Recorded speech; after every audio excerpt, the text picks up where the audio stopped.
Қайырлы күн достар баршаңызға. Бүгін қуырылған тұшпараның рецептісімен бөлісетін боламын. Яғни жареный пельмени дайындаймыз. Ең алдымен ыдысқа суымызды құйып аламыз. Суымыз жылы болғаны дұрыс. Сүт қосамыз. Сүт те жылы болғаны дұрыс. Одан кейін жұмыртқа салып, жақсылап араластырып аламыз.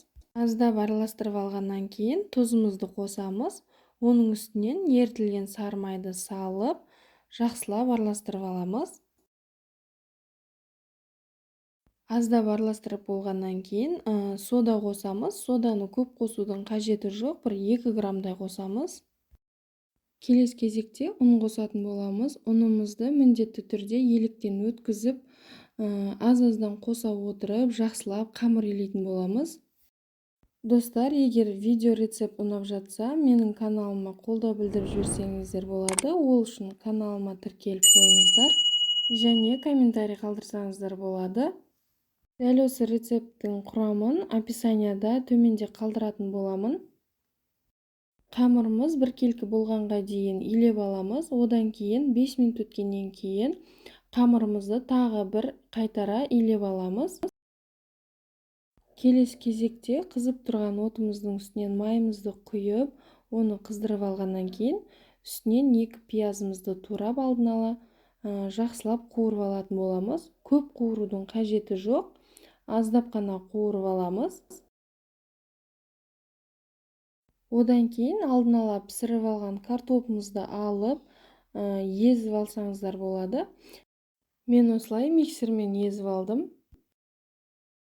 Картопты езетін құралыңыз бар болса, сонымен езіп алсаңыздар болады. Одан кейін оның үстінен жаңағы алдын ала қуырып алған пиязымызды салып, тұз, бұрышымызды қосып, жақсылап араластырып аламыз. Мінекей, осымен салмамыз дайын болды, арасына қосатын. Келесі кезекте қамырымызды жаятын боламыз. Қамырымызды алып, 2 зуала жасап алдым. Бірінші бөлігін алып, жаятын боламыз енді.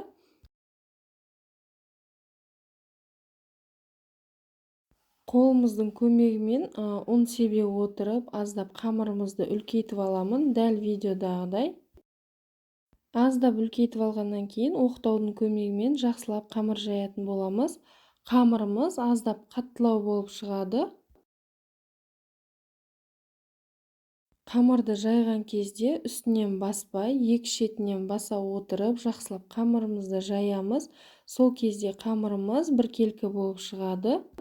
Мінекей, осымен қамырымыз дайын, жақсылап жайып алдық. Енді осы қамырымызды манты немесе пельменге кескенде қылып, дәл осылай бір-бірінің үстіне қойып, жақсылап біркелкі қылып кесіп аламыз.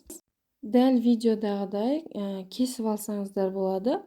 Пышақпен немесе мен сияқты кескіш құралмен кесіп алсаңыздар болады. Барлық қамырымызды осылай бір-бірінің үстіне қойып, төртбұрышты қылып бір-бірінің үстіне қойып кесіп шығатын боламыз. Достар, дәл осы рецепт бойынша жасап көруге кеңес беремін. Өте керемет болып шығады. Және менің каналымда басқа да түрлі тағам, тәттілердің рецепттері бар. Қарап жасасаңыздар болады. Қамырымыздың барлығын осылай жайып алып, үстінен салмасын салып, бір-бірлеп түйіп шығатын боламыз. Дәл осы видеодағыдай түйіп шықсаңыздар болады. Екінші зуала қамырымызды да алып, жайып, дәл осылай салмасын салып, барлығын осылай түйіп алатын боламыз. Мінекей, пельмендеріміздің арасына салмасын салып, барлығын түйіп алдық.